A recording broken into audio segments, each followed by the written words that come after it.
In relating the circumstances which have led to my confinement within this refuge for the demented, I am aware that my present position will create a natural doubt of the authenticity of my narrative. It is an unfortunate fact that the bulk of humanity is too limited in its mental vision to weigh with patience and intelligence those isolated phenomena, seen and felt only by a psychologically sensitive few, which lie outside its common experience. Men of broader intellect know that there is no sharp distinction betwixt the real and the unreal, that all things appear as they do only by virtue of the delicate individual physical and mental media through which we are made conscious of them. But the prosaic materialism of the majority condemns as madness the flashes of supersight which penetrate the common veil of obvious empiricism. My name is Jervis Dudley, and from earliest childhood I have been a dreamer and a visionary. Wealthy beyond the necessity of a commercial life, and temperamentally unfitted for the formal studies and social recreations of my acquaintances, I have dwelt ever in realms apart from the visible world, spending my youth and adolescence in ancient and little-known books, and in roaming the fields and groves of the region near my ancestral home. I do not think that what I read in these books or saw in these fields and groves was exactly what other boys read and saw there, but of this I must say little, since detailed speech would but confirm those cruel slanders upon my intellect which I sometimes overhear from the whispers of the stealthy attendants around me.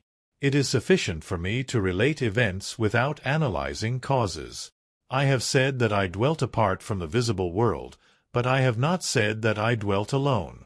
This no human creature may do, for lacking the fellowship of the living, he inevitably draws upon the companionship of things that are not, or are no longer, living. Close by my home there lies a singular wooded hollow, in whose twilight deeps I spent most of my time, reading, thinking, and dreaming.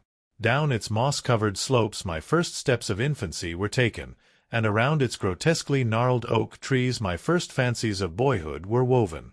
Well did I come to know the presiding dryads of those trees, and often have I watched their wild dances in the struggling beams of a waning moon, but of these things I must not now speak.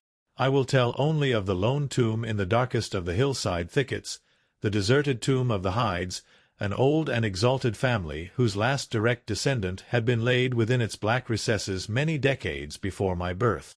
The vault to which I refer is of ancient granite, weathered and discolored by the mists and dampness of generations.